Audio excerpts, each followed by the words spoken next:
안녕하세요, 청취자 여러분. 오늘 저희와 함께 깊이 파헤쳐볼 주제는 만성 골수성 백혈병 CML입니다. 네, 안녕하세요.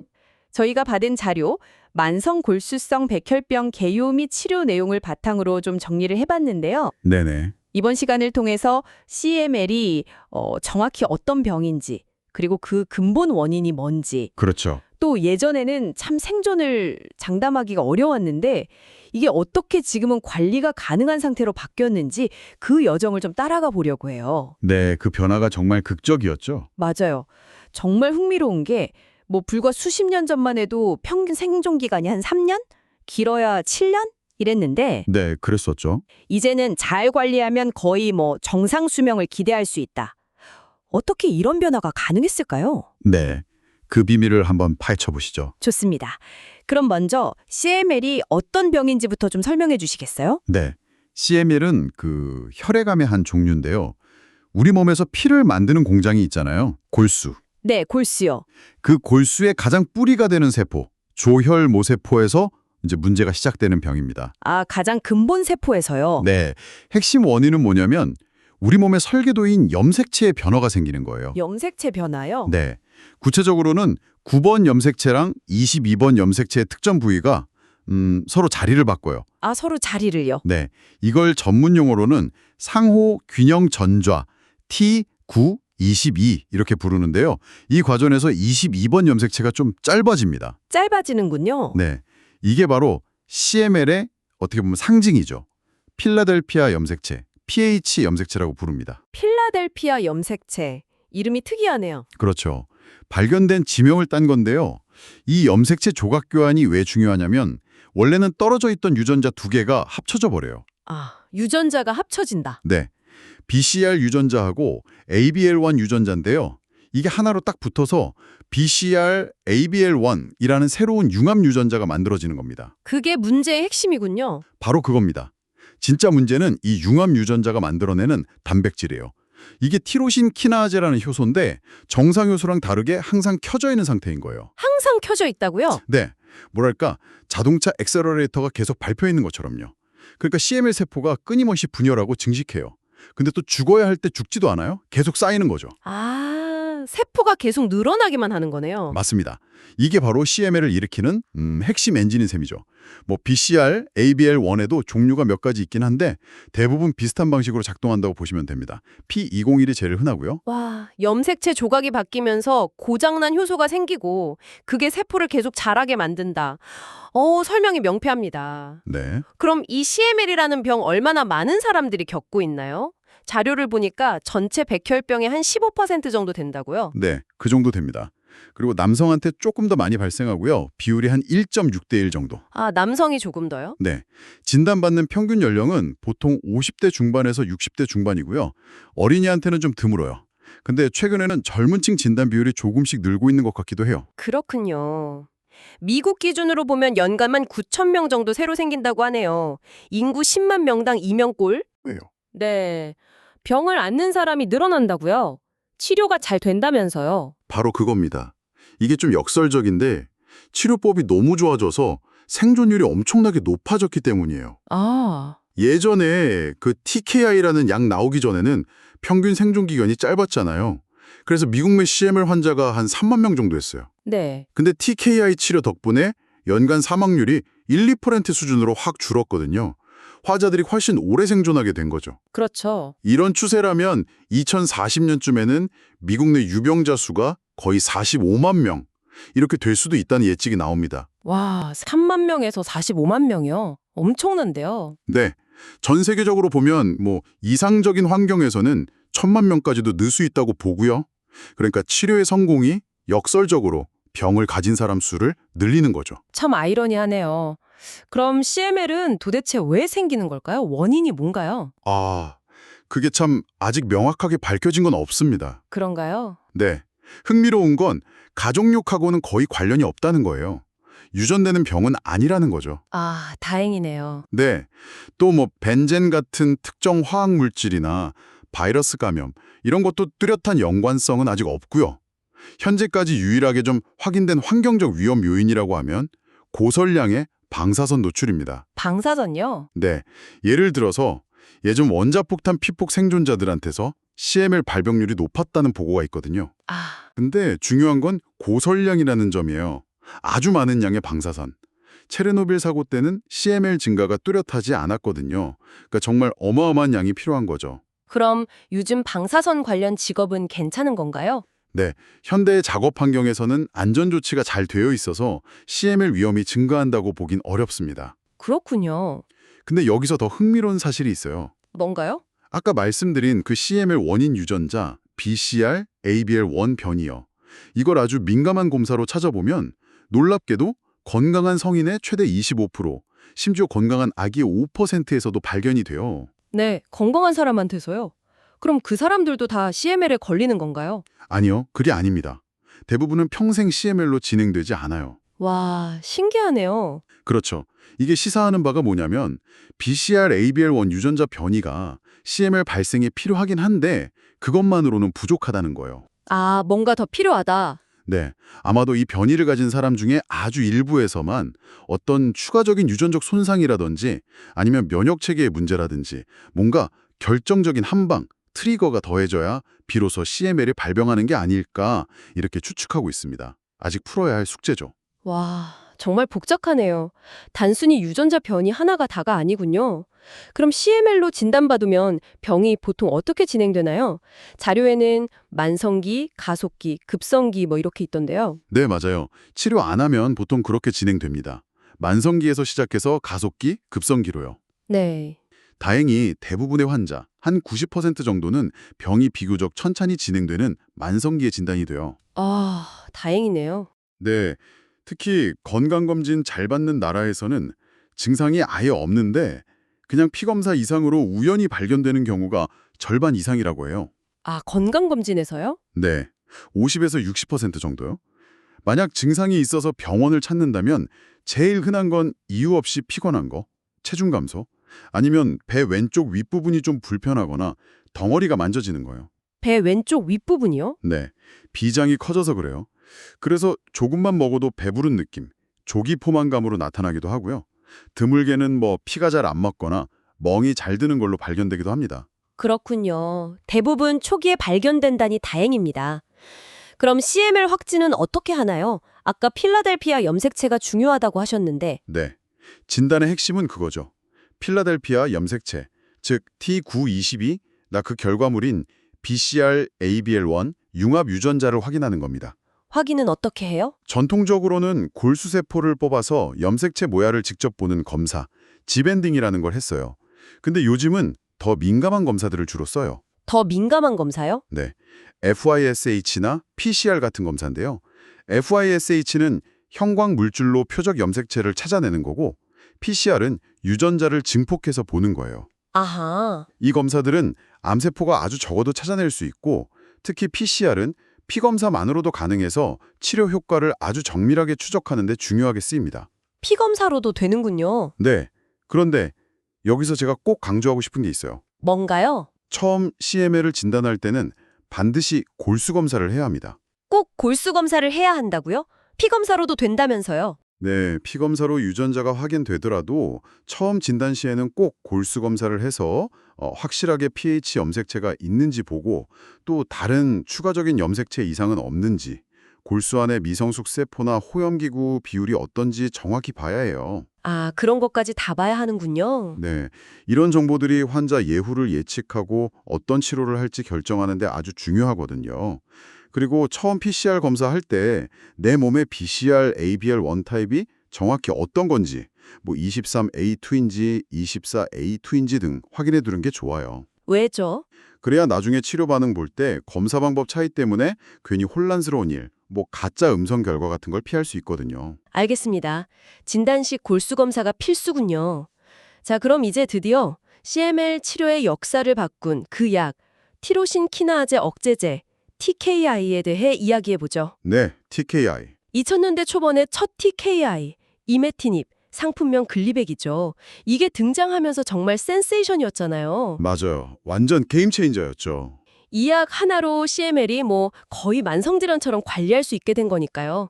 아까 말씀드린 것처럼 생존 기간이 3에서 7년에서 10년 생존율 85% 이상으로. 네, 정말 엄청난 발전이었습니다. 이건 정말 현대의학의 기념비적인 성공 사례 같아요. 그렇습니다.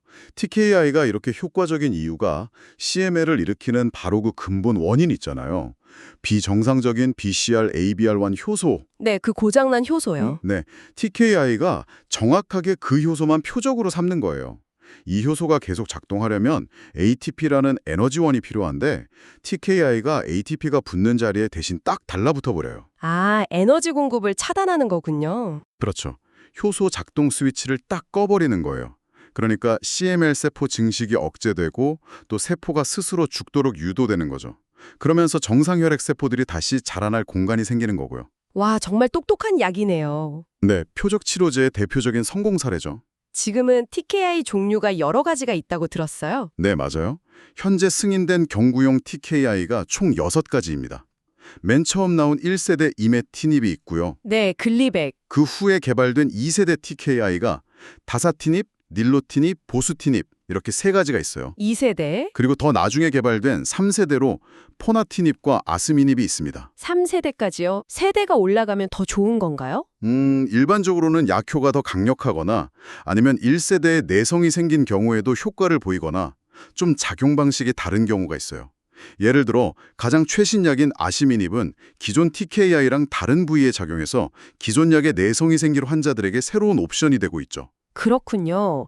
TKI 덕분에 생존율이 이렇게 좋아지면서 이제 치료 목표도 달라졌다고요. 단순히 오래 사는 걸 넘어서 약을 끊는 것까지 목표로 한다면서요? 치료 없는 관해, TFR. 네, 맞습니다. TFR, Treatment Free Remission. 이게 요즘 CML 치료의 궁극적인 목표 중 하나로 떠오르고 있어요. 약을 끊는다니 정말 대단한데요. 네, TKI 치료로 암세포가 아주 깊이 그리고 오랫동안 억제된 상태, 이걸 깊은 분자학적 반응, DMR이라고 하는데요. 이런 상태에 도달한 환자들 중 일부는 조심스럽게 약을 끊어도 재발하지 않고 건강하게 지낼 수 있다는 연구 결과들이 나오고 있습니다. 모든 환자가 가능한 건 아니고요. 네, 아직은 일부 환자에서만 가능하지만 평생 약을 먹어야 한다는 부담에서 벗어날 수 있는 가능성이 열렸다는 게 중요하죠. TFR이라는 목표까지 생겼다니 참 대단하네요. 그럼 처음 CML 진단받으면 어떤 TKI를 써야 하나요? 여러 종류가 있는데. 네, 좋은 질문입니다. 현재 처음 진단 시, 그러니까 1차 치료로 쓸 수 있는 TKI는 이메티닙, 다사티닙, 닐로티닙, 보스티닙 이렇게 4가지예요. 4가지 중에 고르는 거군요. 네, 이메티닙은 워낙 오랫동안 사용돼서 장기간 데이터가 풍부하다는 장점이 있고요. 그쵸. 반면에 다사티닙, 닐로티닙, 보스티닙 같은 2세대 TKI들은 이메티닙보다 좀 더 빠르고 더 깊은 반응을 유도하는 경향이 있어요. 더 빠르고 깊게요. 네, 그래서 처음부터 TFR을 좀 적극적으로 목표로 삼고 싶거나 아니면 진단 시에 좀 위험도가 높은 환자, 고위험군 환자에게는 2세대 TKI를 먼저 고려해 볼 수 있습니다. 아, 상황에 따라 다르군요. 맞습니다. 근데 단순히 효과만 보고 결정할 건 아니고요. 환자 나이, 전반적인 건강 상태, 그리고 아까 말씀드린 치료 목표, 단순 조절인지 TFR 시도인지, 네. 그리고 또 약값이나 보험 적용 여부도 현실적으로 중요하죠. 최근에 이메티닙 제네릭, 복제약이 나와서 가격 부담이 많이 줄었거든요. 이것도 큰 변수입니다. 아, 복제약이 나왔군요. 네, 마지막으로 환자가 원래 앓고 있던 다른 병, 동반 질환도 잘 봐야 해요. 동반 질환이요? 예를 들면요? 예를 들어 폐가 안 좋거나 흉수가 잘 차는 분이면 다사티닙은 좀 피하는 게 좋을 수 있고요. 반대로 당뇨가 있거나 혈관이 안 좋았던 분이면 닐로티닙은 좀 더 신중해야 하고요. 간이나 신장이 안 좋거나 위장관 문제가 잦으면 보수티닙 쓸 때 주의해야 하고요. 아, 약마다 주의할 점이 다르네요. 네, 이런 걸 다 종합적으로 고려해서 환자에게 가장 맞는 TKI를 선택하는 거죠.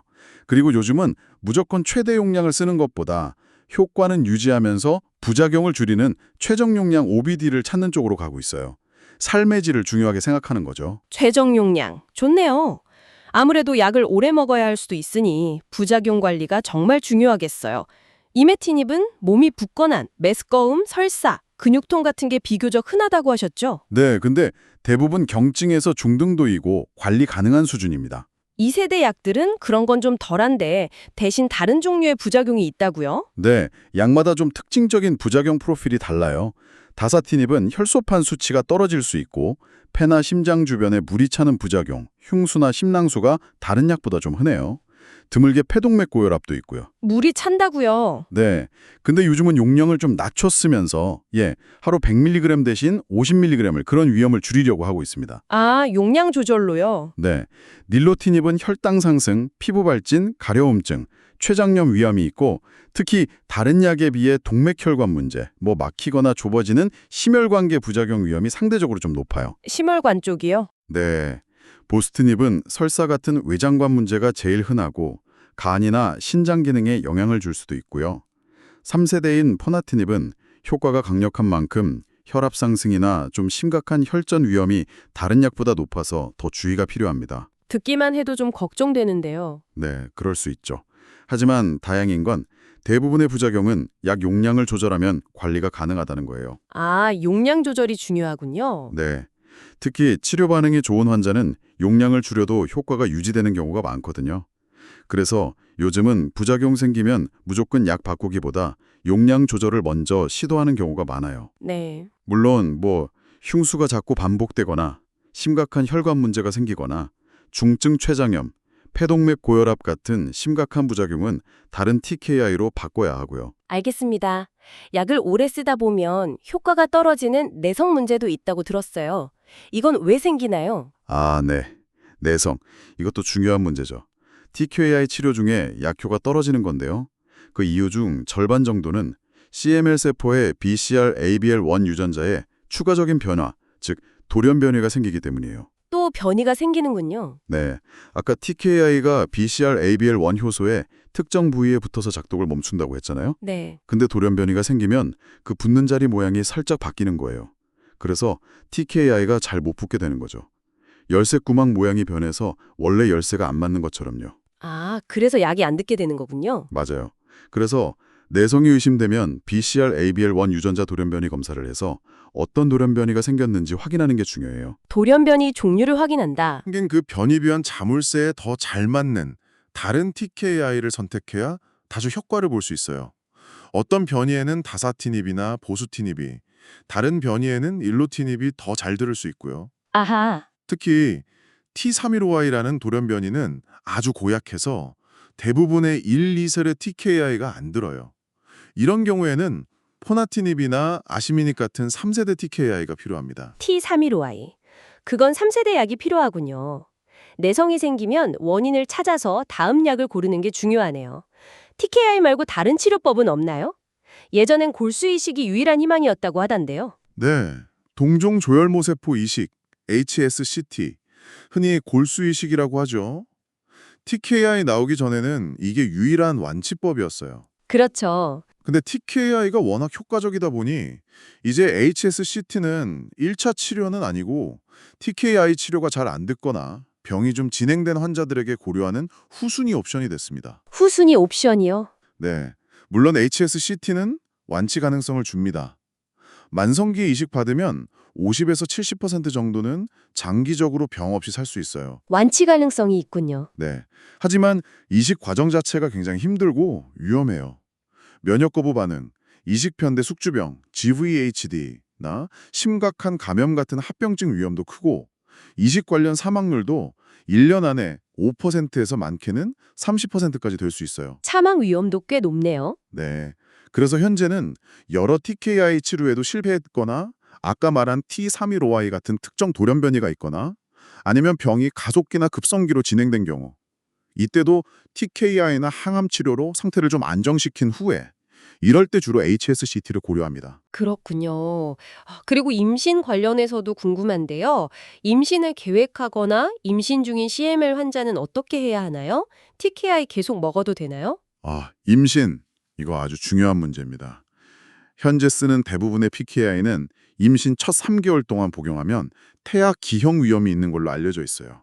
한 2에서 10% 정도요. 기형 위험이요? 네. 그래서 임신 계획하면 미리 상의해야 하고 임신이 확인되면 즉시 TKI를 중단해야 합니다. 그게 원칙이에요. 그럼 약을 끊으면 CML은 어떻게 관리하죠? 그게 참 어려운 부분인데요. 혈액 내 백혈구 수가 너무 높아지면 일시적으로 백혈구만 걸러내는 백혈구 분반술을 하거나 임신 중기 이후에는 비교적 안전하다고 알려진 하이드록시우레아라는 약을 써볼 수 있어요. 네. 임신 20주 이후에는 이메티닙 사용이 상대적으로 안전할 수 있다는 보고도 일부 있긴 한데 여전히 신중해야 하고요. 예전에는 인터페론 알파 주사제를 쓰기도 했는데 이것도 부작용이나 유산 위험을 고려해야 해요. 정말 복잡하네요. 네.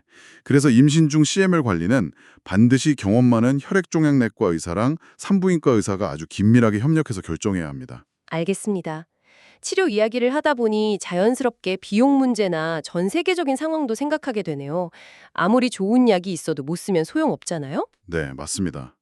그게 CML 치료에서 여전히 가장 큰 숙제 중 하나예요. 자료에도 선진국이랑 개발도상국 간의 차이가 있다고 하던데요. 네, 선진국은 건강검진으로 조기 발견이 많지만 의료 접근성이 낮은 곳은 증상이 심해진 후에 진단받는 경우가 많아서 처음부터 예후가 안 좋을 수 있죠. 게다가 TKI 약값이 어마어마하게 비싸요. 미국 기준으로 보면 약값만 연간 1억 5천만 원에서 3억 원 이상 들 수 있어요. 억 단위요? 와, 네, 이게 전 세계 수많은 환자들이 치료받는데 엄청난 장벽이 되고 있죠. 정말 큰 문제네요. 근데 다행스러운 소식은 최근에 1세대 TKI인 이메티닙 특허가 만료됐어요. 그래서 아주 저렴한 제네릭, 복제약이 나왔습니다. 아, 아까 말씀하신 제네릭. 가격이 얼마나 싸졌나요? 미국에서는 제네릭 이메티닙 가격이 연간 $500 수준까지 떨어졌다고 해요. 우리 돈으로 70만 원도 안 되는 거죠. 와, 1억 넘던 게 70만 원이요? 네, 이건 정말 치료 접근성을 획기적으로 개선할 수 있는 중요한 변화입니다. 앞으로 다른 2세대 TKI 제네릭도 나올 예정이라 기대가 커요. 정말 다행이네요. 네, 이런 비용 변화는 치료법 선택에도 영향을 줘요.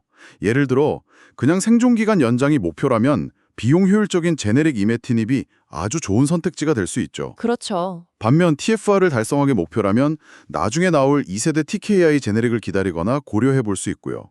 이런 비용 문제 때문에 어떤 지역에서는 TKI 실패했을 때 다음 TKI 시도하기보다 비용 부담이 상대적으로 덜한 HSCT를 더 일찍 고려하기도 해요. 아, 비용 때문에 이식을 더 빨리 하기도 하는군요. 네, CML 10년 생존율이 이상적인 환경에서는 85% 넘는데 전 세계 평균 추정치는 50% 미만일 거로 보거든요. 이 엄청난 차이가 바로 이런 치료 접근성 문제를 보여주는 겁니다. 정말 안타까운 현실이네요. 자, 오늘 만성 골수성 백혈병 CML에 대해 정말 깊이 있는 이야기를 나눴습니다. 네, 그랬네요. 핵심을 다시 정리해보면 CML은 필라델피아 염색체와 BCR-ABL1이라는 특정 유전자 변이가 원인이고 그렇죠. TKI라는 표적 치료제 덕분에 치료의 혁명이 일어나서 많은 환자들이 정상에 가까운 삶을 살 수 있게 되었다. 네, 맞습니다. 하지만 부작용 관리, 내성 극복, 그리고 무엇보다 전 세계적인 치료 접근성 확대라는 과제는 여전히 남아있다. 이렇게 정리할 수 있겠네요? 네, 정확합니다. 오늘 이야기가 청취자분들이 CML을 이해하시는데 조금이나마 도움이 되었기를 바랍니다. 네. 저도 마지막으로 청취자분들께 한 가지 질문을 던지면서 마무리하고 싶은데요. 네, 어떤 질문일까요? CML 치료에서 우리가 BCR-ABL1이라는 특정 표적을 공략해서 이렇게 큰 성공을 거뒀잖아요. 이 경험이 앞으로 다른 암에 대한 새로운 표적 치료제를 개발하는데 어떤 교훈을 줄 수 있을까요? 아, 좋은 질문이네요. 그리고 또 한 가지, 아까 건강한 사람한테서도 BCR-ABL1 변이가 발견된다고 했잖아요. 근데 왜 극소수만 CML로 발전할까요? 아직 우리가 모르는 CML 발병의 그 마지막 방어쇠는 뭘까요? 그러게요. 그게 뭘까요? 만약 우리가 그 비밀을 풀 수 있다면 언젠가는 CML 발병 자체를 예측하고 예방하는 길까지 열 수 있지 않을까 하는 그런 희망적인 질문을 남겨봅니다. 네, 정말 생각해 볼 만한 질문입니다. 언젠가 그 비밀이 풀리기를 기대해봐야겠네요. 오늘 말씀 정말 감사합니다. 네, 감사합니다.